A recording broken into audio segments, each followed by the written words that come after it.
baបងប្អូននេះផ្លូវទៅទិញToyota Alphard ណាបងប្អូនបាទToyota Alphard 004 V6 បាទនេះយើងទៅហើយគាត់ក៏បានណែនាំថាយើងមកដល់រង្វង់មូលចិត្តប៉ោយប៉ែតហ្នឹងណាបងប្អូនបាទក៏បានបត់ឆ្វេងឥឡូវឡើងមកចូលតាមភូមិហើយបងប្អូនអើយចូលតាមភូមិខ្ញុំដើរទិញពីអ្នកជិះផ្ទាល់អញ្ចឹងណាបងប្អូនបាទនេះបងប្អូនមើលឃើញស្ថានភាពដែលខ្ញុំទៅហើយបាទទិញពីអ្នកជិះផ្ទាល់ហើយភាគច្រើនគឺយើងទិញមកចេញមកពីម្ចាស់ដើមទី1តែម្ដងដូចជា Toyota Alphard នេះបងប្អូនគឺជាឡានដែលម្ចាស់ដើមទី1ណាគាត់តម្លាក់ស្លឹកពុនមកណាបាទឥឡូវនេះបងប្អូនអើយខ្ញុំមកដល់ផ្ទះគាត់ហើយបងប្អូនបាទមកដល់ផ្ទះគាត់ហើយកំពុងតែមើលដោយសារតែគាត់ទេប្រាប់បងប្អូនគាត់ទេប្រាប់ថាឡានគាត់ហ្នឹងទឹកថ្នាំស៊ីនចិត្តមកជុំហ្មងបាទនេះកំពុងតែមើលឲ្យបងប្អូនអើយឥឡូវកំពុងតែត្រូវរើគ្នាហើយបាទហើយបងក៏គាត់ជួយមើលបន្ថែមទៀតហើយខ្ញុំក៏កំពុងតែធ្វើកិច្ចសន្យាទិញលក់ជាមួយនឹងគាត់ណាបាទព្រោះយើងតម្រាំតែយើងនឹងទិញមកបងប្អូនគឺយើងត្រួតពិនិត្យមើលយ៉ាងល្អិតល្អន់ច្បាស់លាស់ម៉ត់ចត់មែនតែនបាទហើយចំណែកខាងឡាននេះបងប្អូនណាគឺស្អាតមកហើយស្រេចតែម្ដងខ្ញុំមិនចាំបាច់យកមកបាញ់ថ្នាំបោកបៀកបិទអីថែមទៀតទេបាទយកមកយើងគ្រាន់តែថាបោកពុកប៉ូលីលាងម៉ាស៊ីនបងប្អូនអើយឡាននេះនៅសំណុំនៅស៊ីនចិត្តមកជុំបដ ாய் បាទឡាននេះToyotaបងប្អូនToyota Alphard 04ម៉ាស៊ីន6ហើយនេះគឺបានគាត់បានបំពាក់គេហើយបាទបំពាក់គេហើយអាគេល្អទៀតណាបាទនេះខ្ញុំកំពុងតែធ្វើឯកសារបដានិយាយលេងជាមួយនឹងគាត់បដាអញ្ចឹងណាបងប្អូនបាទសួរសុខទុក្ខគាត់បដាអីបដាអញ្ចឹងទៅបាទហើយបងប្អូនអើយបាទបងប្អូនកុំភ្លេចបើសិនចង់បានឡានល្អស្អាតទិញចេញមកពីឈ្មោះម្ចាស់ដើមទី1វិញបងប្អូនអាចទេរបស់ខ្ញុំមកនេះស្ថានភាពនេះគឺជាឡានដែលគាត់ជិះលក្ខណៈគ្រួសារសុទ្ធសាធហ្មងបងប្អូនបាទទឹកថ្នាំបងប្អូនទឹកថ្នាំនៅអេមសេហ្មងបាទអេមសេមិនយកមកហត់ពិបាកបាញ់បោកបៀកបិទអីទៀតទេបាទយកមកលាងតែទឹកបោកតែពុកលាងតែម៉ាស៊ីនគឺលក់តែម្ដងបាទឈ្មោះម្ចាស់ដើមទី1ផ្ទាល់ហ្មងបាទ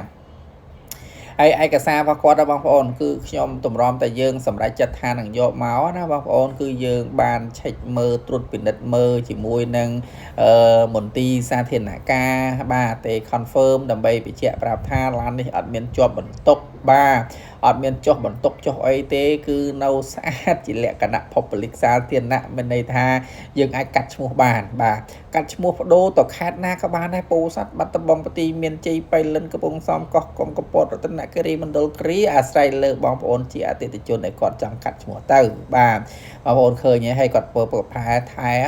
មើលខាងក្នុងគាត់ក៏បិទស្គុតបិទអីឡើងមកអេហ្មងបងប្អូនអើយបាទនិយាយរួមទៅអានេះបើសិនជាអាផាតដូចគ្នាបងប្អូនសេរីហ្នឹងថារឿងឡានរឿងសំណុំគួរសមស្អាតដែរបាទមិនហ៊ានថាស្អាតដូចឡានខ្លាញ់គោទេព្រោះឡានយើងប្រើយូរឆ្នាំហើយណាបាទបងប្អូនបាទអញ្ចឹងបងប្អូនបាទចង់បានឡានល្អឡានស្អាតបងប្អូនកុំភ្លេចទេមកបាទទេមកជាមួយនឹងប្រុសបាត់ដំបងហ្នឹងមកបាទនឹងទទួលបានឡានដែលពោពេញទៅដោយគុណភាពល្អបាទល្អទោះបីជាវាមិនល្អជាប់លំដាប់ថ្នាក់លេខ1ក៏បានលេខ2ដែរបងប្អូនបាទព្រោះខ្ញុំទិញសម្រាញ់ណាបងប្អូនបាទសម្រាញ់មិនមែនចេះតែមើលឲ្យតែឃើញហើយយកមកលក់បន្លាំបកៅជូនដល់បងប្អូនទេបាទតលឡានថាបើតាឡានគឺអត់បុកអត់កលាប់អត់កាត់តអត់ស្ងោដូរពណ៌អត់ច្រេះអាហ្នឹងបានខ្ញុំយកមកបាទប៉ុន្តែបើសិនជាឡានច្រេះឡានបុកឡានគៀឡានដូរទ្វារឡានដូរតវូលបាទអត់ទិញទេបងប្អូនបាទដូចឡាននេះគឺដល់ឡាននេះថាវានៅឡើងទឹកថ្នាំដល់សល់ស៊ីនឡើង 80% អញ្ចេះអាហ្នឹងបានយើងយកមកអញ្ចឹងណាបាទមិនទិញលំទេណាបងប្អូនបាទគឺទិញមែនតែនណាបាទទិញមែនតែនតែម្ដងបាទបងប្អូនឃើញស្រាប់ហើយមើលសកម្មភាពខ្ញុំចុះមកទិញបាទមកទិញគឺមើលយ៉ាងល្អិតល្អន់មែនតែនបាទហើយនេះគឺគាត់អត់មានស្រោមពុកទេបាទហើយខ្ញុំកំពុងវិភាសាគ្នាតែគួរដេស្រោមពុកបន្ថែមឬមួយក៏មិនបាច់ទេអានេះ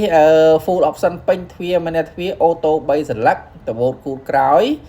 bà tờ bột cút cõi cứ bớt thòm mà đá tờ bột bà pi tòng bà tầm này khang apart tôi ta apart ấy nè bà mà sân bổng môi bà mà sân bổng môi xôn buôn bông môi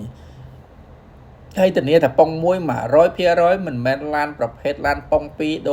ปองเต้แกปองเต้ออเต้บางคนbà นี่คือខ្ញុំមើលបញ្ជាក់បន្ថែមទៀតបងប្អូនបន្តអំពីមើលឃើញឯកសារឲ្យក្រែងលោមមានអីវ៉ៃអវ៉ាន់គាត់អី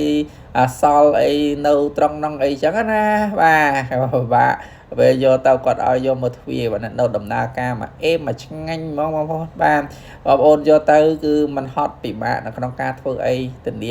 100% គឺឡានអត់បុកទេបងប្អូនបាទ 100% គឺឡានអត់បុកទេបាទហើយគឺឡានសពណ៌សសិនហ្មងបាទពណ៌សសិន ហើយខ្ញុំសាកមុនហ្នឹងបងប្អូនអូរត់ស្រួលមាន DVD កដាលទ្វារអូតូទាំងសងខាងដំបូលបើកអីម៉ាសេទាំងអស់បាទព្រោះគាត់ទិញមកស្លឹកពុននៅពេលដែលទិញមកស្លឹកពុនហើយគាត់ជីបាទនៅពេលដែលគាត់ជីតែដៃគាត់ទេអត់មានគាត់បដែតបដោយឲ្យណានេះណានោះអីបើកអីចេះចុះគឺអត់ទេបងប្អូនបាទជីតែដៃគាត់មួយគត់ហ្មងបាទ ឥឡូវនេះបងប្អូនកំពុងទូយើងទូទាត់លុយកាក់ឲ្យគាត់រួចហើយបងប្អូនបាទប៉ុន្តែដោយសារតែថ្ងៃនេះរៀងភ្លៀងណាបងប្អូននៅតំបន់ផ្ទះគាត់រៀងស្អិតល្អិលបន្តិចបាទអញ្ចឹងបងប្អូនកំពុងតែចេញដំណើរទៅនៅក្រុងបាត់ដំបងវិញហើយបាទសេះសល្អឯកល្អអត់ខ្ចោះឥឡូវនេះគឺឈ្មោះទៅកាន់ទីក្រុងម្ដងហើយជប់នៅស្រុកស្រែហើយព្រោះនៅស្រុកស្រែយូរដែរហើយបាទ គាត់មិនមែននេះទេមិនតែគាត់ចុះទៅពីផ្លូវកស៊ូទៅប្រហែលជាប្រមាណទី1គីឡូជាងហ្នឹងណាបងប្អូនបាទបងប្អូននេះស្ថានភាពទៅហើយបងប្អូនអើយទៅនៅបាត់ដំបងហើយមានបងប្អូនណាបងប្អូនប្រុសស្រីណាដែលគាត់មានបំណងចង់យកសេះសមកគ្រឿងនេះទៅថែសូម